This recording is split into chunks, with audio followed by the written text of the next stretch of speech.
National stories playing out here, in our communities, in our daily lives. Immigration enforcement, the rising cost of living, the impact of artificial intelligence, access to healthcare, your right to vote. The national debate is here in Arizona. This is State Lines.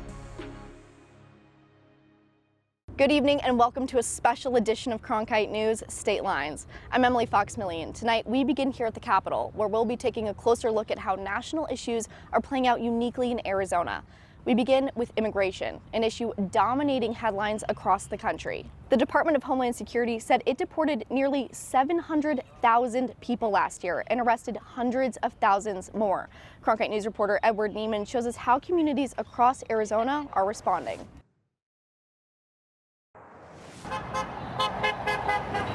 It's a familiar sight on a Thursday morning in downtown Phoenix, and a daily routine for many. But for Evo Terra, it's anything but normal. I expected to have to continue to fight for democracy and be here and be a good citizen and participate and all those things, but not like this. As Valley commuters dread the morning rush, Terra has learned to embrace it. We're just trying to do something that makes us all not go insane, I guess is the way to say that. From protests during Phoenix's busiest hour to neighborhood training events, they're going to encounter a judge and they're going to encounter an ICE attorney. Local communities are worried, and organizations like Puente and Borderlands want people to be prepared if they encounter ICE agents. Organizers at the event are handing out kits like this one. These kits include information cards advising people not to answer the door if ICE knocks. They also tell people to make sure to document these encounters on your cell phone. These kits also include whistles like this one to let people know when ICE might be near. They also encourage people to know their rights. Don't sign any document specifically if it's not in your language, if they don't provide it to you, whether you speak Spanish or whatever language you speak. The trainings and protests come at a time when some Valley residents feel like even citizenship is not enough. Yeah, I feel a little concerned because of how I look. I don't know. I'm not carrying my passport, but maybe I should be. Despite the growing concerns in some communities, Republican state lawmaker John Kavanaugh maintains that increased ICE operations are just what is needed. Well, I like to see a little bit more ICE enforcement here. We haven't really seen too much. I mean, we probably have a lot of illegal immigrants here. Kavanaugh supports legislation that would require increased communication between local authorities and ICE agents. Most of our county jails, not all, and all of our state prisons notify ICE. So a lot of the really dangerous people are picked up before. But there are a lot of dangerous gang members who came here who haven't been picked up, and we got to get rid of them too. The worry is that people who are here legally will get caught up in the increased enforcement efforts. I think we need to have a more honest conversation about where we stand on issues. Whether those conversations are happening at the Capitol. This is specifically to protect our citizens here in the United States. Or on a corner during rush hour. Kind of the reason why I do this is so that I can look my 7-year-old granddaughter in the eye and say, I tried to do something, or I'm trying to do something. Democracy is in action in Arizona. In Phoenix, Edward Neiman, Cronkite News. Our state has one of the largest Latino populations in the country. More than 30% of Arizonans identify as Hispanic or Latino, and about 20% speak Spanish at home. And they represent a diverse mix of opinions and debates playing out right here at the Capitol. So far this session, lawmakers have introduced several bills related to immigration, though it's tough to say which ones might make it to the governor's desk. Already one bill that would have made it a crime to warn others about law enforcement activity stalled without a final vote.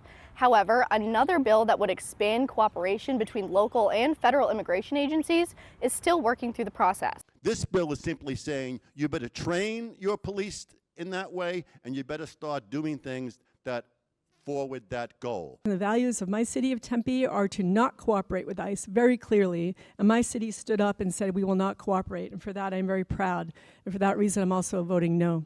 Even as some of these proposals continue to gain support, Arizona Governor Katie Hobbs has shown she's unlikely to sign them into law. In just the past 2 years, she's vetoed bills that would have required local agencies to work with federal immigration officials. For Indigenous communities, federal policy is shaping daily life in a different way. On the Navajo Nation, advocates say that state and federal funding are transforming tribal health care. Cronkite News reporter Macy Markham takes us inside one community that's working to improve access. The landscape of the Navajo Nation is more than a pretty picture for the Dene. There'll be structure over here. They're the first two houses that were built. This land holds a powerful attraction. We're taught to go get your education, but come home and help. Sorry, I get a little emotional there because it's hard. It's really, really hard.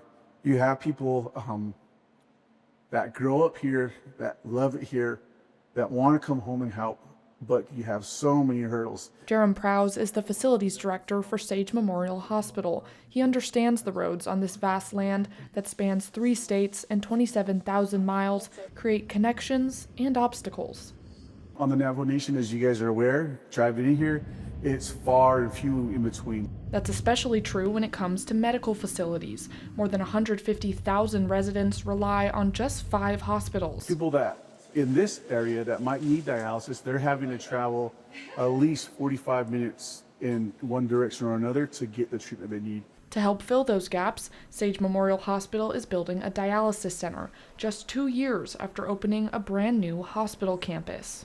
In the legacy clinic, we had maybe 14 rooms, 16 rooms. Some of those rooms did have to be used as office space. Sometimes we had to have 2 patients in a room. Yeah, sometimes up to 4 years ago. This center served the needs of the Navajo in Ganado, Arizona for more than 100 years. But as the needs of the community grow, so does the need for better health care. And the cure to that isn't so easy to find. The original hospital, established in 1911, was the oldest tribally run facility in the country, and the path to better care is a rocky one. Building on Navajo is complex, and so a lot of companies, whenever they see that the project is going to be on Navajo, they won't even bid on it. They would rather just go ahead and take the safe bet, and don't gamble and come up to on Navajo. But some are willing to gamble. In fact, millions of dollars are being invested in advancing tribal health across the state, including another facility in Delkin, Arizona. And with that infrastructure often comes other incentives. You can't build a hospital here in a rural area, at least on Navajo, without providing houses. The hospital campus holds a 27-unit housing facility. It's a benefit that allows people like Jerem and McIntosh to work in their Navajo home. It was always, I would come back here and work on Navajo. Yeah, this is my whole purpose, is just to serve Navajo. Purpose that breeds determination, a common theme here on Navajo Nation despite the obstacles. There's always opportunities for improvement, right? But you do the best you can with what you have. And I think just being able to provide that service, the healthcare services that relatives needed, is so important regardless of the location. In Ganado, Macy Markham, Cronkite News. Access to care looks different depending on where you are in the state. According to one government agency, in some parts of Arizona, there can be 5,000 patients for one doctor or no doctor at all. In the southern Arizona town of Arivaca, one doctor serves an entire town.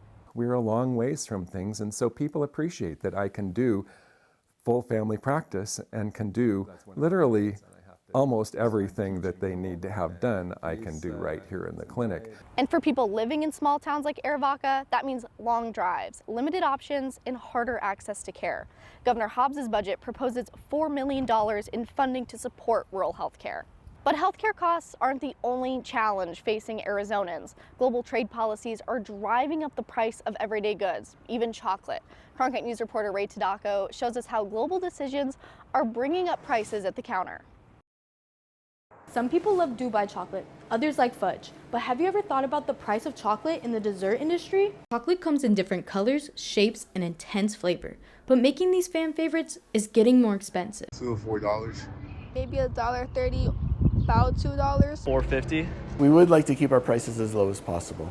Jay Levine owns San Francisco Chocolate Factory in Phoenix and makes their chocolate in-house and has watched prices rise. As all other chocolate companies, we like to feel that we're very competitive in what we do and offer competitive pricing, but market circumstances has forced us to raise our prices, not by my doing. Across the country, data from the Federal Reserve show prices for cocoa products have shot up in recent years, in part because of cocoa tariffs inflation, and the manufacturing that goes into making a sweet treat. Chocolate sellers in the U.S. may decide to just leave their prices higher because it doesn't affect their sales. And you and I, whoever consumes chocolate, simply pay a higher price as a result of that chaotic tariff policy. Recently, the Supreme Court's decision that some tariffs lack legal authority means import taxes on foreign goods could eventually scale back, but it's unclear what will happen next. Fortunately, chocolate has doubled in the last year, and all cocoa products. These policies impact day-to-day decisions. Even as businesses try to stay competitive, the real test may come at the checkout counter. In Phoenix, Ray Tadako, Cronkite News. Tariffs are just one international policy hitting Arizonans. The war with Iran remains a pressure point at the gas pump. As of the beginning of April, according to AAA, Arizona drivers are paying around $4.70 a gallon. That's above the national average of about $4. And as prices continue to climb, state and federal leaders are taking notice. Gas prices are out of control. It's not an exaggeration, and Arizona is going to probably have some of the biggest increases. The senator is calling for relief measures, including temporary fuel waivers. At the state level, both Republican lawmakers and Governor Katie Hobbs have pushed for solutions, particularly when it comes to summer ethanol blend. That's a fuel that's normally restricted in hotter months to limit air pollution, but it's cheaper to produce than standard fuel. State officials say that kind of flexibility could offer short-term relief as we continue to see prices above the national average. And as issues like gas prices and the rising cost of living continue to impact us, they're also shaping conversations headed into this next election. Voting is so important. We won't tell you how to vote, but we can tell you when and where you can vote. Coming up next, what's changing with the election system in Arizona and what it could mean for your ballot.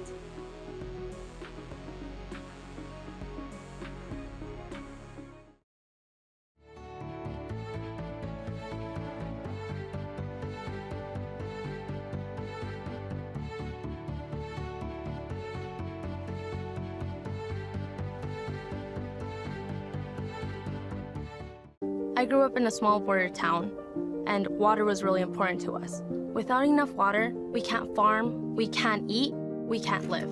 And the way we're doing it right now, straight up doesn't have a future. I went to ASU because this is a place where you solve problems. With vertical farming, we can grow the same amount of food with 95% less water than traditional farming. The work I'm doing at ASU is changing the way I look at the world. As a teacher, you just want to reach people. You want to make a difference. You want to help them. I have an opportunity to do something I never imagined I would be able to do. Go out and build the best biology class the world has ever seen. When you go into Dreamscape Learn, you put on a set of goggles and you can go anywhere. You can be anyone and do anything. The thing about Arizona State University is they're always thinking about what's next. We can create virtual reality experiences so that you can learn by exploring in a virtual world the way that scientists explore in the real world. And kids can feel that. All these emotions are what help the brain encode information. When I see a student come out of VR, the look on their face is nothing like I've ever seen when I finish a lecture. They look so happy to be there. In that moment, you know that you've reached them.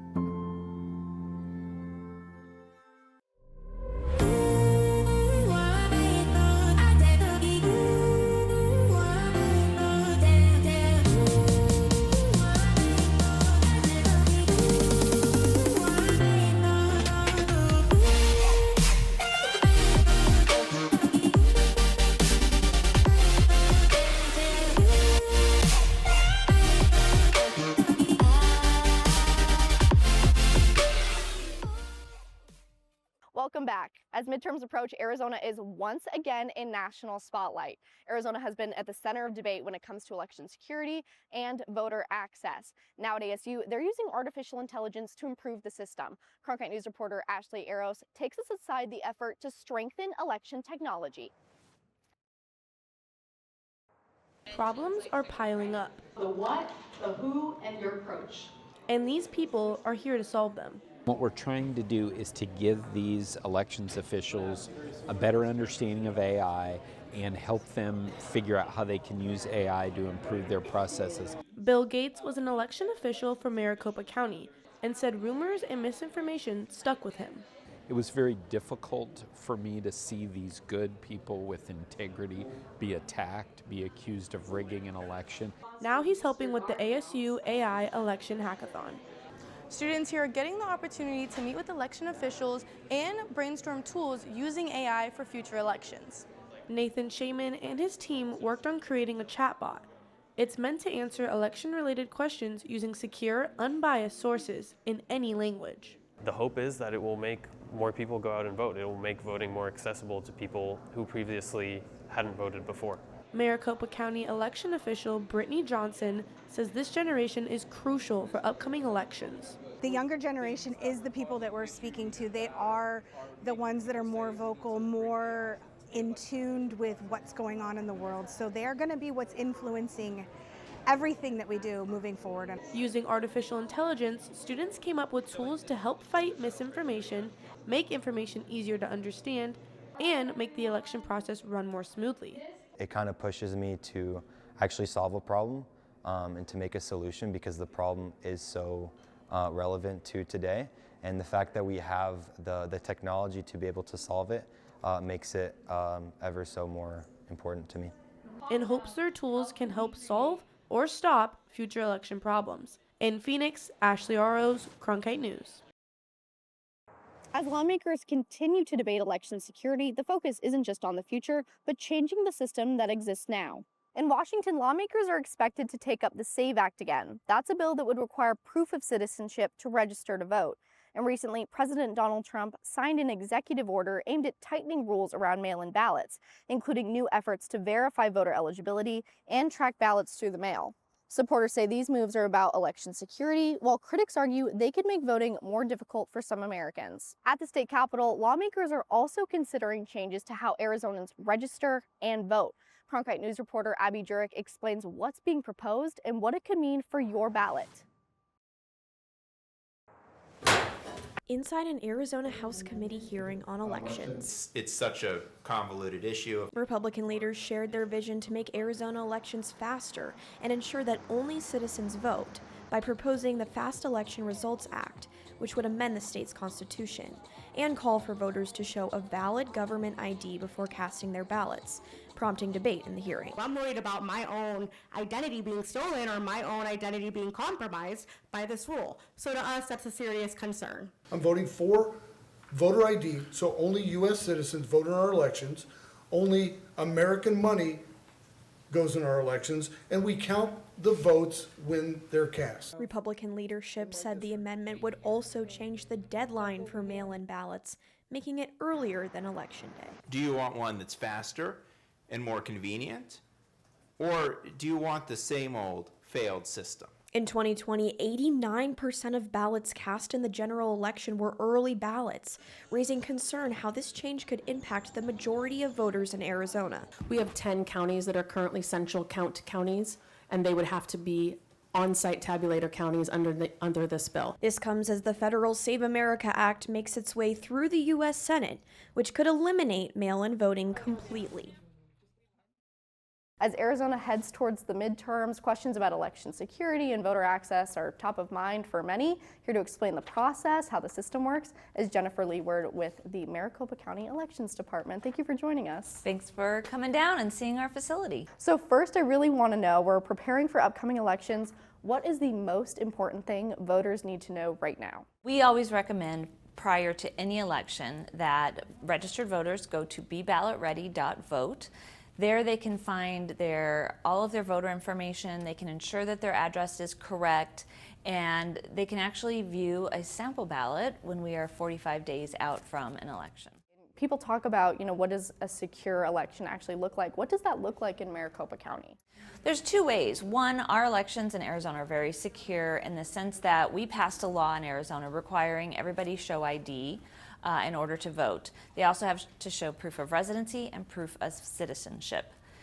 From a physical security standpoint, our processes are very focused on ensuring that we have bipartisan teams, that our buildings are secure, that we have protocols at our vote centers that will help to allow security and ensure security at our vote centers and for our voters. So security is always top of mind on everything that we do. Absolutely. And what IDs do voters need right now when they're getting ready to register to vote and when they show up to vote? So when you register to vote, you will have to have a documented proof of residency, documented proof of citizenship. So that could be a passport, that could be a birth certificate, a driver's license.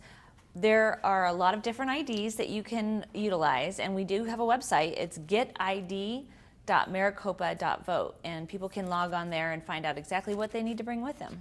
What should voters know about misinformation heading into this election? What should people be aware of with what they're seeing online? There's so many places that people can get information about elections, and so I would encourage anybody who's interested in learning about Maricopa elections to go to maricopa.vote. Ensure that you are visiting a trusted website. If you see something that seems like it's real, just pop on over to our website, confirm it. We also are very active on social media. @Maricopa Votes is our handle for both X and Instagram, and we provide lots of information throughout the year. We want people to have a healthy wondering about what goes on in our elections, but we also know that there are a lot of individuals who purposely put out misinformation to confuse voters, and it is so important to be an educated voter.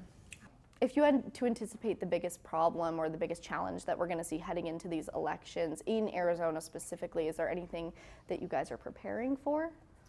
We certainly prepare for a myriad of situations. Again, the physical security of our vote centers in this building are number one.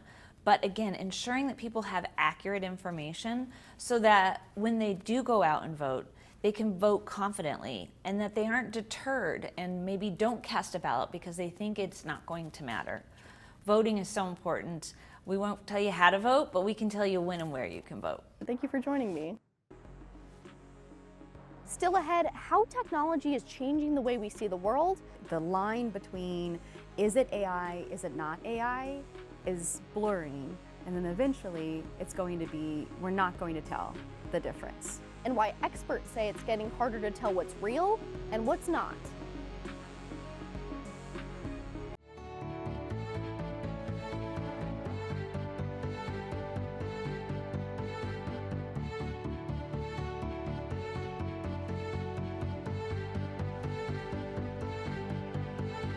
I grew up in a small border town, and water was really important to us. Without enough water, we can't farm, we can't eat, we can't live.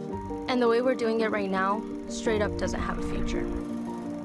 I went to ASU because this is a place where you solve problems. With vertical farming, we can grow the same amount of food with 95% less water than traditional farming. The work I'm doing at ASU is changing the way I look at the world. The scientists and engineers that support the next mission to Mars could be in this class. Getting a degree at ASU is a journey that can take you anywhere. Into a world of groundbreaking technology and renowned award-winning faculty. Professors who help you to impact the world. Whether you're on campus or at home, becoming your best starts with learning from the best. Welcome back. As national conflicts and global events continue to unfold, the impact isn't just felt overseas. It's felt right here at home in what we see, what we share, and what we believe. Cronkite News reporter Izzy Ledlow takes a closer look at how artificial intelligence is changing the way information spreads. This is how bad it was. This infamous AI video was obviously fake in 2023, but now it's way harder to tell what's real and what's AI. But to see how quickly these tools are evolving by second, by second, by second, is raising all kinds of questions and concerns. Allison Lester, an assistant teaching professor, specializes in AI at ASU. I think it's the line between is it AI, is it not AI, is blurring, and then eventually it's going to be, we're not going to tell the difference. We won't tell. It just will be so hard. You might think that you're good at spotting AI, but this person talking isn't me.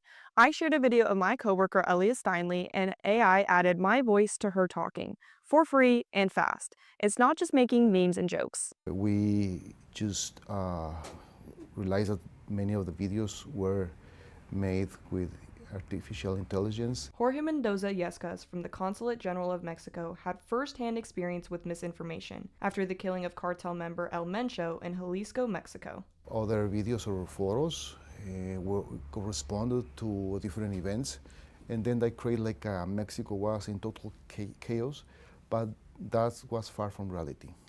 According to the consulate, AI-generated videos showed fake attacks at Guadalajara airport. Some showed U.S. tourists being held hostage, and U.S. involvement in the arrest of El Mencho. All false. You will think that Mexico it's very, very dangerous and nobody can live there.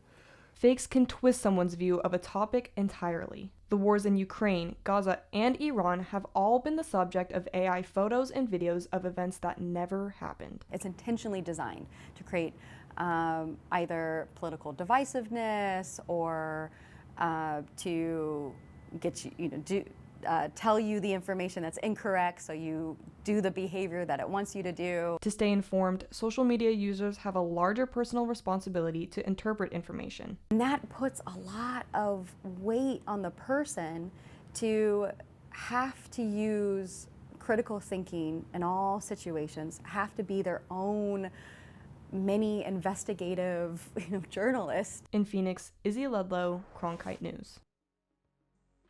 Across the state, we've seen how national issues are playing out uniquely in Arizona, from policy to prices and information you see every day. That's it for this special edition of Cronkite News State Lines. I'm Emily Fox-Milleen. Thank you for joining us.